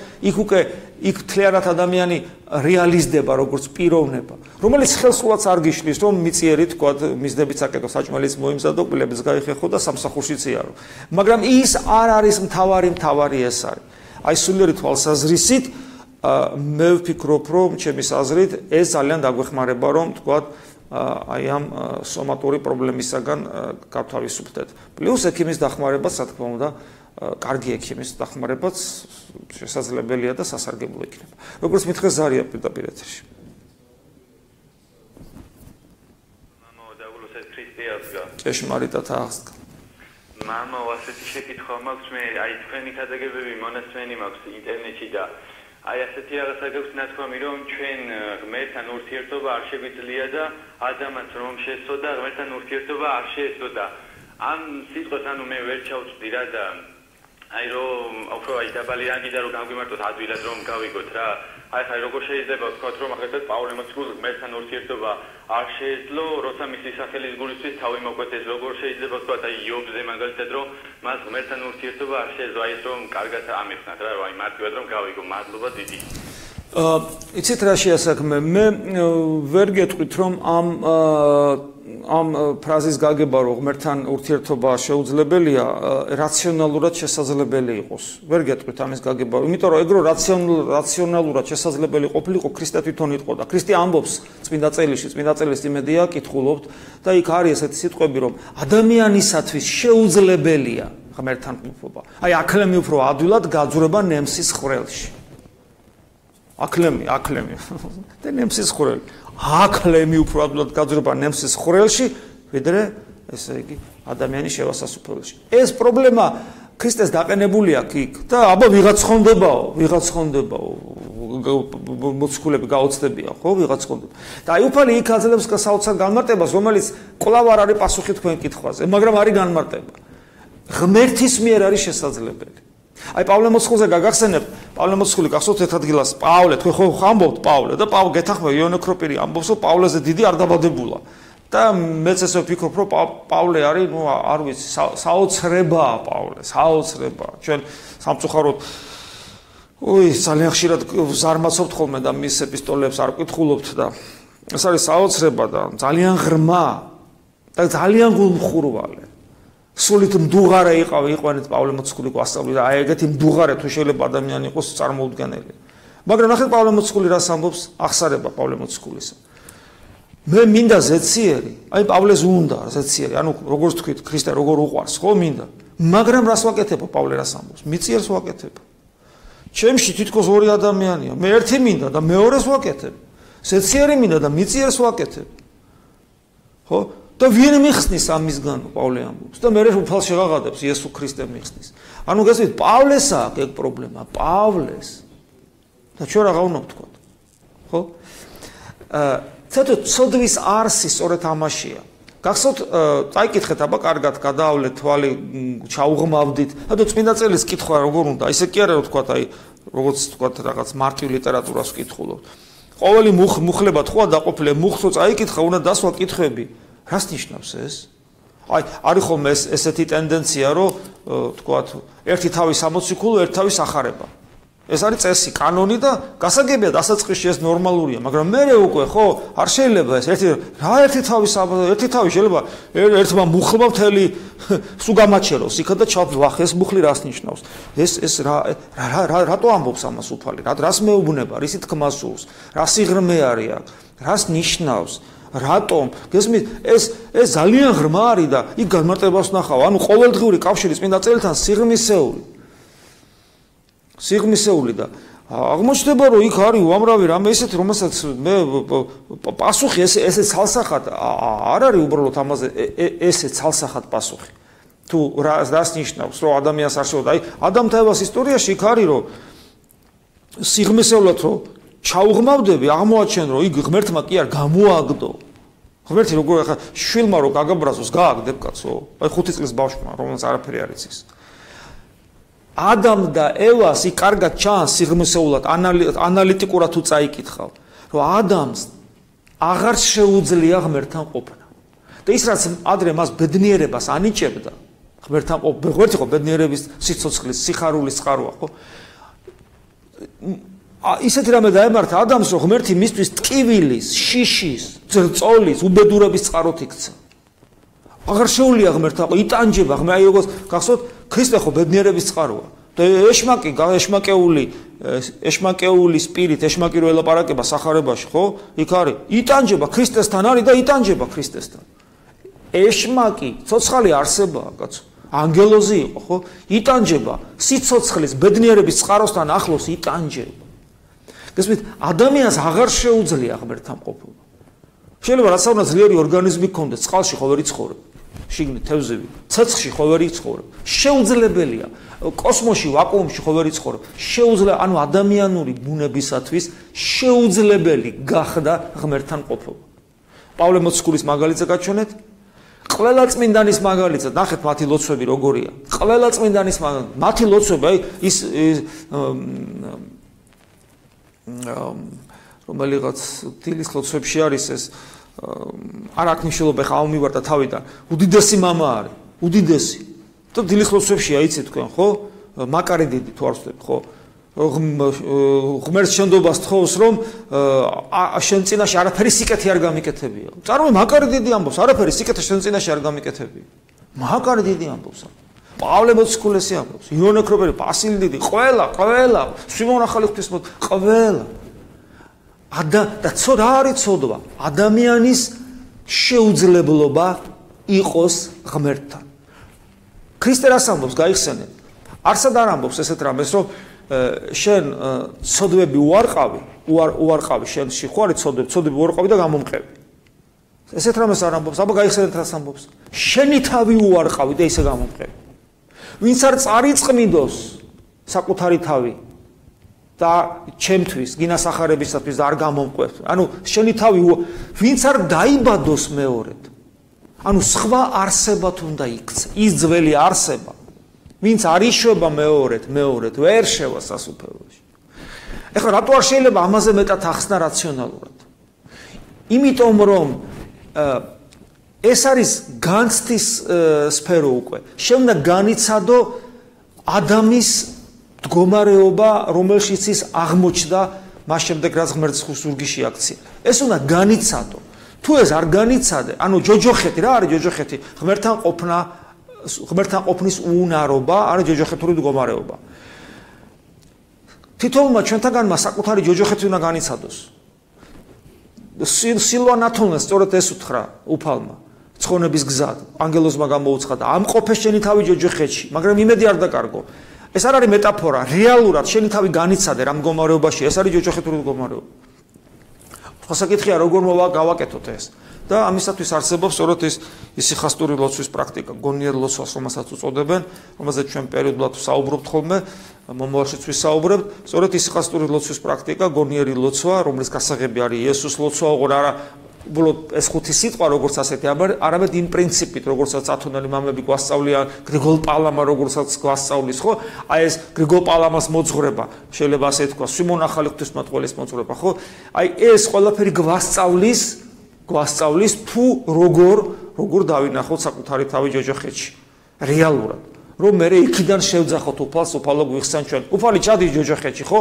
უფალი თითოეული ჩვენთაგანი ჯოჯოხეთშიც უნდა ჩავიდეს რომ იქიდან იქ ვიქნათ ამოყვანილი როგორც მითხრეს ზარია პირდაპირ ეთერში ისე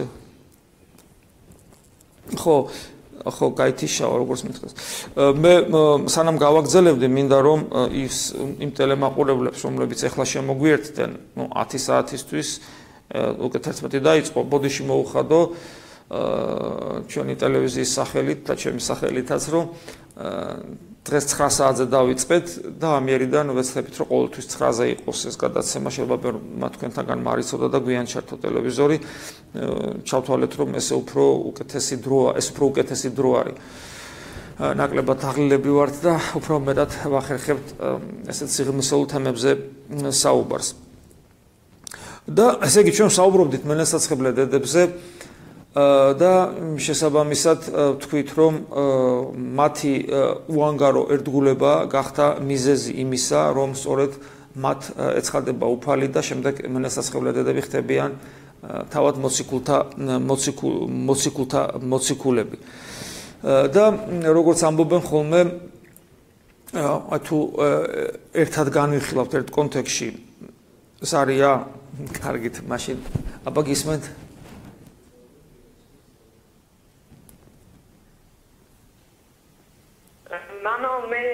საცხელე დედათა შორის ერთ-ერთი სახელი მქვია სალომე გილოსავთ ესე იგი თქვენი ანგელოზის დღეც შეიძლება ჩავთვალოთ ხო რა მკითხეთ მე საცხელე დედათა შორის ერთ-ერთი სახელს ვატარებ სალომე მქვია თქო თუ შეიძლება დამუცეთ ქრისტემ დაგლოცოთ და გილოცავთ თქვენი ანგელოზის დღეც შეიძლება მამაო ერთი კითხვა მაქვს თქვენ და შეიძლება დიახ. კათოლიკები რატომ იწერენ პირჯვარს მარცხნიდან მარჯვნივ? ჰორიზონტალზე საუბრობთ. გასაგებია. და მე მარცხნიდან მარჯვნივ რატო იწერენ? გასაგებია. ეს არის გასაგებია. ეკლესიის ისტორიაში ცოტათი მაინც თუ ჩავიხედავთ, აღმოვაჩენთ, რომ პირჯვრის გამოსახვა იყო სხვადასხვანაირი. იყო პერიოდები მაგალითად ცერათითით ისახავდნენ შუბლზე მაგალითად. თუ არ ვშტები მე-4 საუკუნეში ესეთი ფორმა იყო პირჯვრის გამოსახვის. პირჯვრის გამოსახვა იყო 2 თითით, 3 თითით, კათოლიკები 5 თითით, თქვათ 5 ქრისტეს ჭრილობის აღსანიშნავად და თქვათ ამ შემთხვევაში ისინი ჩვენ გულზე ვამთავრებთ, ისინი გულიდან იწყებენ. აი ამ გარეგნულ კანონიკურ წესებს არანაირი პრინციპული მნიშვნელობა არ აქვს. არც ჩვენსა და კათოლიკებს შორის განსხვავება რომ არის, ეს განსხვავება არის სიღრმისეული, დოგმატური და ასკეტური. დოგმატურიდან გამომდინარე ასკეტურია, მაგალითად ლოცვითი პრაქტიკა არის განსხვავებული, ხო და ასე შემდეგ. მადლთან დამოკიდებულება აბსოლუტურად განსხვავებული არის, რომელიც ქმნის სწორედ იმ სხვადასხვა ასკეტურ პრაქტიკას, დოგმატურ, ანუ სერიოზული ცვლილებებია და ეს გარეგნული მხარეს ამას მნიშვნელობა არ აქვს. არსობრივად რომ ჩვენ ერთნი ვიყოთ, შეიძლება რომ თქვათ იმათის ტრადიცია ქონოდათ, რომელიც ასევე შეიძლება უძველესი იყოს, ანუ კანონიკურ წესებზე გამოკიდება არ არის სწორი, ეს არ არის თავარი სხვა სიღრმისეული საკითხებია და ჩვენ თუ აქეთ გადმოვინაცვლებთ ჩვენსკენ მართლმადიდებულ სამყაროში, ჩვენთანაც ეს არის, რომ ჩვენ ზედმეტი აქცენტი არასოდეს არ უნდა გავაკეთოთ გარეგან წესებზე. გარეგან წესებს თავისი ადგილი აქვს და იმაზე მეტი და მნიშვნელობა არ უნდა მივანიჭოთ, ვიდრე მას აქვს. და არსი უნდა ვეძებოთ სარწმუნოებაში, რომელიც არის ცოცხალ ღმერთთან პიროვნული ურთიერთობა, რომელიც შეუძლებელია ქრისტეს თან ორგანული კავშირის გარეშე, როცა ჩვენ ხვდებით მისი სისხლი და ხორცი, როცა ჩვენ მე კი არა, ჩვენ ერთობით, ვერთიანდებით ქრისტესთან, მე თუ მის სისხლი და ხორცი შემოდის ჩვენში და ერთმანეთთან და შესაბამისად ხვდებით ქრისტეს ძმები და დები და შესაბამისად მამის შვილები.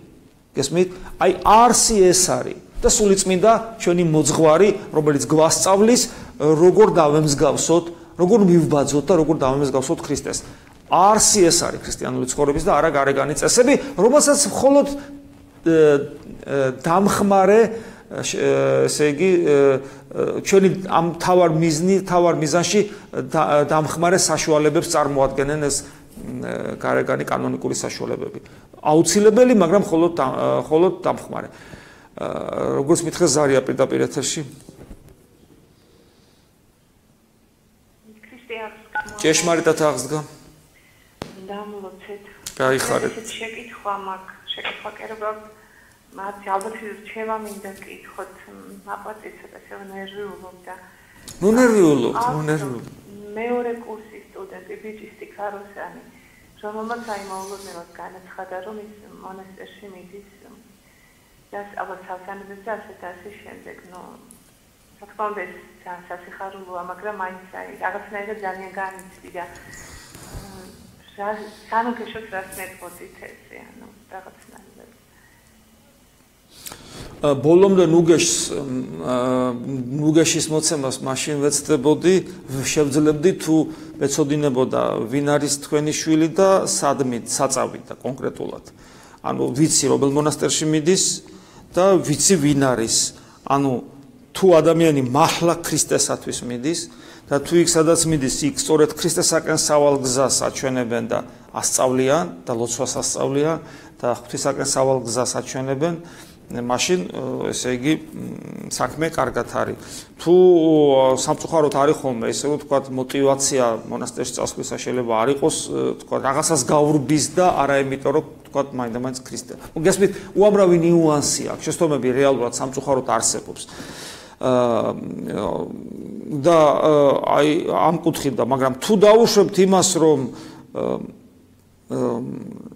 ეს ყველაფერი ესეა და კარგად არის, მაშინ თქვენ მაინც არ განგიკითხავთ, იმიტომ რომ ჩვენ ვიცით ბევრი მაგალითები წმინდანთა ცხოვრებაში, როცა თქვათ მშობელი მაინც რაღაცნაირად, ამათ დედობრივი ეგოიზმი ქვია, შეიძლება, მაგრამ დედობრივი ეგოიზმი თლა დასაზრახისი არ არის, ხო?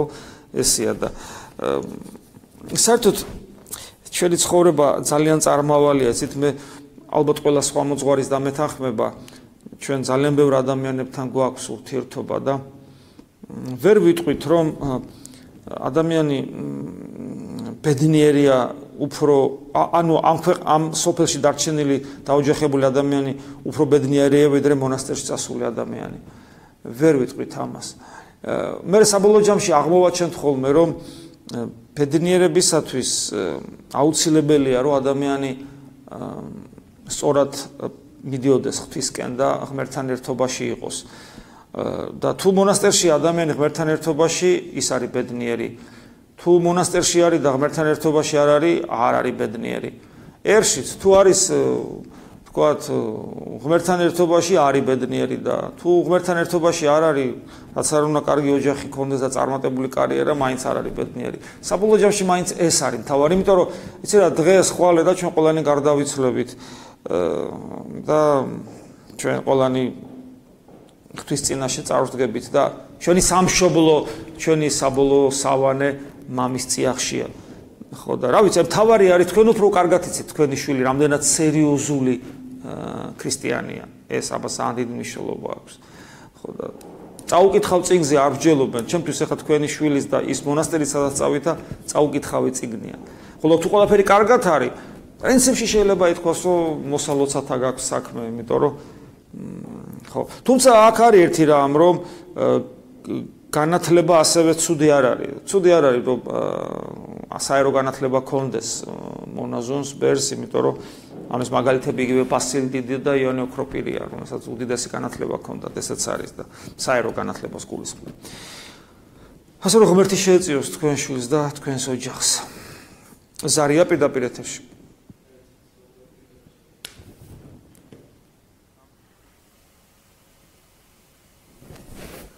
Mama, ce la mai interesează, ziarele din ემზადები ჩვეულებრივად აღსარებას ვაბარებ და როცა მომზადები დავიძინებ ძილადაცემმა მემართება მეორე დღეს და რა არის მიზეზი და მეკითხავს რომ ნაკმოვანება და ასე რაღაცები რომ ამიხსნათ რა არის ამის მიზეზი. მადლობა. მაგის მიზეზს მე თქვენ ვერ გეტყვით, ეს არის ისეთი თემა შვილო, რომელიც აუცილებლად მოძღვართან პირად ურთიერთობაში უნდა გაარკვიო. ზოგადად ეს ამის თქმა ძალიან რთულია და გამიჭირდება ამაზე პასუხისგაცემა. ასე რომ შეგიძლიათ თქვათ მოძღვარს პირადად დაელაპარაკოთ ეს სატელეფონო ასეთ მით უმეტეს პირდაპირ ეთერში ვერ გაირჩევა. როგორც მითხრეს ზარია პირდაპირ ეთერში ისე.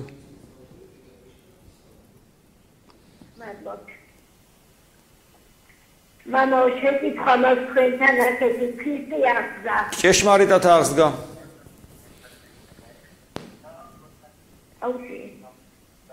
აუცი, ხარ.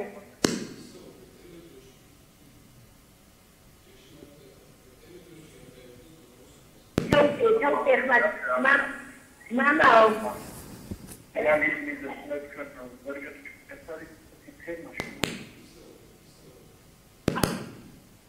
¿Qué pasó? No. Damos el mamá. Cristiansga. Me toca que pues mamá, me toca.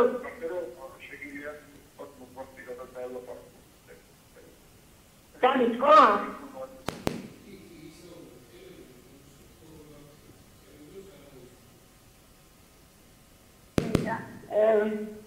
Cristiansga mama. Me toca que pues vestre პირველად. Me toca que pues vestre ვეცვათ. და საღამო დღე პატარა იყო და ღამე დიდი და ვეღოდებოდი რომ აგერაგერ შებინდება, მაგრამ საოცარი ნათელი იდგა გამორები იქედან მოვდივარ მას დაახლოებით 2 კილოს გასავლელი და მოვდივარ გადანაცემული დღეა და ისი სიხარულით სამზე მოვდივარ რომ მოწვას დავეცარი მოვიწმინე მოვდივარ და როგორც უკვე იმ მეზობელი ჩემს სოფელში შემო სოფლის საზღვარზე გადმოვდივარ აი ეს სიხარული უცბად ჩამიხამდა ოდნავ წამონკარ ფეხი ოდნავ წასაცილი თარიღო მაგრამ საოცრად შევასწრდი მიტას ალო გისმენთ ისეთი დავით შევასწრდი მიტას რომ დაიეთი რახვანი მოიღო სახე მონერკაც ტვილი წამწყდა სიტყვი ამდექი და პირველი სიტყვა ჩემი იყო მადლობ ღმერთო გავაგზავნე და ჩამიდოს და სახე ისე მქონდა აი ვერ გავიგე ახლა რა მოხდა რატომ სატანას ბრალი იყო ჩემი ამ სიხარულის ბრალი იყო ეს სიტყვა ყოფილი მოდიოდი აი ვერ გავიგე როგორ ამიხსნის მამაო თქვენ ამას ძალიან რთულია ესეთი კონკრეტული რამის განმარტება, იმიტომ რომ ხო გესმით კიდევ ვიმეორებ თქვენ უნდა გიცნობდეთ თქვენი შინაგანი მდგომარეობა მეტნაკლებად ჩემთვის გასაგები უნდა იყოს და რაღაცნაირად შეიძლება გარკვეული დასკვნა მაინც გავაკეთო, მაგრამ ბოლომდე აქ კითხვაზე პასუხს ვერ გაგცემთ. მეცაც გეტყვით, არც უნდა გამოეძიოთ. თქვენ ეძიებთ ისეთ რამეს, რაც გამოსაძიებელი საერთოდ არ არის. ზოგადი პასუხი არის ესეთი, რომ როცა ღვთის მადლი მოდის, ეს ნიშნავს, რომ ეშმაკს არ მოსწონს ეს და რაღაცა საკრობას ჩაიფიქრებს ხოლმე, რაღაც ხაფანგს გიგებს, ცდილობს, რომ ის მადლი და მადლიდან გამოწვეული სიხარული დაგაკარგინოს და ისეთ რაღაცას გიკეთებს, რითაც ცდილობს ამ სიხარულის წართმევას. და ყოველთვის მზად უნდა იყო იოსების სიხასტი გვასწავლის სწორედ ამას, რომ როცა მადლი მოვიდა, ფრთხილად იყავი, რომ ეს სიხარული არ დაკარგებდი, რომ ეშმაკს ეს არ მოსწონს და რაღაცა სერიოზულ ზიანს ის ვერ მოგაყენებს, მაგრამ რაღაცას ეცდება. ზოგადი პასუხი არის ეს. თუმცა მე მაინც გიჩვენებთ, რომ ესეთ აქცენტებს, ჩაეძიებთ ესეთ რა. რა მოხდა ფეხი წამოკარი, ჯვარი წერია სხვა დროს რო ეგეთ რამე არ დაგემართოს, მადლობა ღმერთს, რომ ასე ადვილად მაინც გადარჩით, მიუხედავად იმისა, რომ გეთკინათ. გააგზელეთ თქვენი ცხოვრება, ღმერთი ეძებეთ და გიყვარდეთ უფალი, უერთგულეთ მას და ასე შემდეგ. ასე რომ ესეთ რაღაცებს ყურადღებას ძალიან მომიაქცევთ ხოლმე, ჩემი შევრექნება ეს. ესე იგი ჩვენ საუბრობდით მენასახებლე დედებზე და ვამბობდით, რომ აი თეოფანე დაყუდებული აი ამ თომა მოციქულის კვირას და მენასახებლე დედების კვირას რაღაც ერთ კონტექსტში აერთიანებს და ამბობს, რომ ჩვენ შეიძლება ამით რომ ამ კუთხითაც დავინახოთ ეს ორი კვირა, ამ ორი კვირის ერთად განხილვა, რომ ეს არის ჩვენი ორი ცხოვრების ორი მხარე. გრძნობა და განსჯა შეიძლება ასე ითქვას. მენასახებლე დედები ეს არის გრძნობა ჩვენს ცხოვრებაში, ზოგადადაც და სულიერ ცხოვრებაშიც, ხოლო თომა მოციქულის მიერ განხილვა და საერთოდ მოციქულებს ხო არ ჯერათ, ხო, სანამ უფალი არ აჩვენებს ხელებს, არ ჯერათ. ანუ მოციქულები განიხილავენ, მათ განსჯიან და ანუ ჩვენ ცხოვრებაში ეს მეორე მხარე განსჯა. თეოფანე და წმინდა თეოფანე დაყუდებული ამბობს, რომ ეს ჩვენი ცხოვრების ორი მხარეა და გრძნობის გარეშეო თეოფანე დაყუდებული ამბობს. უბრალოდ ცხოვრება ხო ცხოვრება არ არის, შეიძლება ასე ითქვას. მკვდარია ცხოვრება, ხო? სიყვარულიც ხო გრძნობაა, ხო? მაგრამ განსჯის გარეშე ცხოვრება ბრმა არის. ამიტომ ორივეა საჭირო, ერთიცა და მეორეც. ამიტომ ეს ორი დღესასწაული სწორედ ერთად განხილული ამას გვასწავლის და ახლა სულიერ ცხოვრებაში ესე უნდა იყოს. ჩვენ უნდა ვცდილობდეთ, რომ განსჯაცა და გრძნობაც ორივე იყოს გაწონასწორებული ჩვენში და არ ავყვეთ ემოციებს და ცივი გონებით, თქვათ, არ უარყოთ ჩვენი სუბიექტური გამოცდილება ღმერთთან ურთიერთობისა. აი განსჯის, თქვათ, ერთ-ერთი გამოვლინება ის არის სწორედ რაც მე წეღანაც გითხარით გახსოვთ რომ აი წმინდა წერილს როგორ უნდა ვკითხულობდეთ ხო აი ესე არა რომ წავიკითხე და მორჩა ვალი მოვიხადე მტვრეთი თავი ხო ჩავასრულე არამედ კითხულობ და კითხვების დასმის ნუ გეშინიათ კიდევ ხა ვიმეორებ ყოველ დაისვას ეს კითხვები ეს ნათქვამი რაც არის რას ნიშნავს რატომ არის ნათქვამი რისთვის რას მეუნება რისი თქმა სურს ხო რაღაცა შეიძლება ვერ გაიგო რაღაცა შეიძლება მიუღებელი იყოს რაღაცა შეიძლება გაგიკვირდეს ხო ეს არის ამიტომ ჩვენ გავხდეთ მაძიებელი გონებით უნდა შევხედოთ ამას ანუ ერთის მხრივ ვენდოთ იმიტომ რომ თუ ადამიანი წმინდა წერილს არ ენდობა საერთოდ ქრისტიანი არ არის ხო ჩვენი რწმენა დაკავშირებულია წმინდა წერილისადმი ნდობასთან არის კავშირში ძალიან ხო ესე ამავე დროს ეს არ გვიშლის ხელს რომ ჩავღმობდეთ ანალიტიკურად სიღრმისეულად და გავიგოთ აი წმინდა წერილს აქვს ესეთი შრეები ხო და ეს შრეები რა ვიცი უსასრულობამდე ჩადის ალბათ სანამ ღმერთს მართლა ხელს არ მოკიდებ ფიგურალურად ვამბობ ეს არის უსასრულო განვითარების შესაძლებლობას იძლევა და სხვათა შორის წმინდა წერილის ასეთი განჟით ჩაღმავება არის ერთ-ერთი მნიშვნელოვანი პირობა იმისა რომ ოდესღაც ჩვენ ლოცვას ვისწავლით იმიტომ რომ სოფრო სახაროვი ესეთი დიდებული მოღვაწე რომელსაც ათონელმა მამებმა მას მე-20 საუკუნის წმინდა გრიგოლ პალამა უწოდეს სოფრო სახაროვი ამბობს რომ ლოცვა დოგმატური უნდა იყოსო რას ნიშნავს დოგმატი ეს არის ღვთის მიერ მოცემული გამოცხადება კაცობრიობისათვის ხო ანუ ის ცოდნა რომელიც მხოლოდ ღმერთისგან შეიძლება მოდიოდეს შეუძლებელია დოგმატი არ მოდის ადამიანისგან აი მაგალითად ღმერთი არის ყოვლადწმინდა სამება საიდან შეიძლება ეს მოდიოდეს თუ არა ღმერთისაგან ხო და დოგმატური უნდა იყოს ლოცვა ეს ნიშნავს რომ ლოცვის ყოველი სიტყვის მნიშვნელობა ღმათ უნდა მქონდეს გააზრებული აი მაგალითად რა აზრი აქვს ბატონო ხო რა აზრი აქვს მაგალითად იესოს ლოცვას თქმას თუ ადამიანმა არ იცის იესო ქრისტე ვინ არის ხო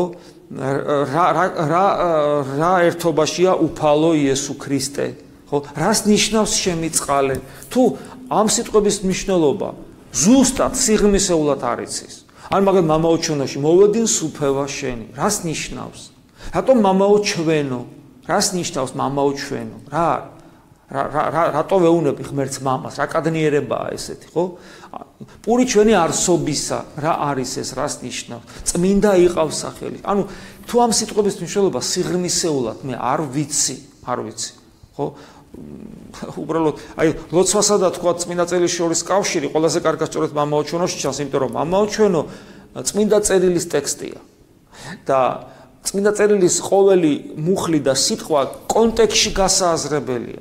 ეს იმას ნიშნავს, რომ მე რომ მამაო ჩვენო გავიგო ამისათვის, ჯერ ხომ თითოეული ამ სიტყვის მნიშვნელობა ძალიან ღრმად უნდა ვიცოდე, რომ მაგალითად მოვედინ სუფევა შენი შეუძლებელია გავიგო წმინდა წერილის გარეშე, იმიტომ რომ წმინდა წერილში არის ახსნილი სხვა ადგილებში თუ რას ნიშნავს ეს. და თან ესე პირდაპირ მინიშნებით არა, უნდა წმინდა წერილმა ჩვენი ცნობიერებაში უნდა შემოაღწიოს. გარდა ამისა, მამაო ჩვენო არის ნათქვამი ეს ადგილი, ხო, წმინდა წერილისა კონტექსტში ზის, ანუ უფალი საუბრობს მოციქულებთან და ამ საუბრის დროს ასწავლის მამაო ჩვენოს. და იმისათვის რომ მამაო ჩვენო ბოლომდე გავიაზროთ, საჭიროა გავიგოთ მანამდე რას ეუბნება ლოცვაზე უფალი მოციქულებს. და აი აქ კარგად ჩანს წმინდა წერილის და ლოცვის კავშირი ერთმანეთთან, რომელიც ყველაფერზე ვლინდება და ყველა ლოცვაზე ვრცელდება, შეიძლება ასე ითქვას. ამიტომ დიახაც სიღრმისეული გააზრება განჯის თვალსაზრისით აუცილებელია წმინდა წერილისა, ლოცვის სიტყვებისა და ასევე პირადი სუბიექტური გამოცდილება, რომელსაც ეს სიტყვები, ეს მადლმოსილი სიტყვები ჩვენში იწვევენ და ჩვენში სულიწმინდის მოხოჭას განაპირობებენ. აი ეს გამოცდილებას, რომელიც გრძნობაშია გადასული, განჯა გრძნობა, აი ეს ერთობით სწორედ არის ის, რასაც სულიერ ცხოვრებაში ძალიან დიდი მნიშვნელობა აქვს. როგორც მითხრეს, ჩვენი დრო ამით ამოიწურა, კიდევ ერთხელ მოდის გიხდით, რომ ჩვენ დღეს 1 საათით ადრე დავიწყეთ, აწივესდებით ყოველთვის 9 საათზე დავიწყოთ და ღვთისწყალობითა და მადლით უფლის შეწევნით ვეცადოთ რომ მეტი გავიგოთ სულიერი ცხოვრების შესახებ, რომელიც ყველაზე მთავარი არის. უნდა იყოს ყოველ შემთხვევაში ჩვენს ცხოვრებაში. ქრისტე ასთქ.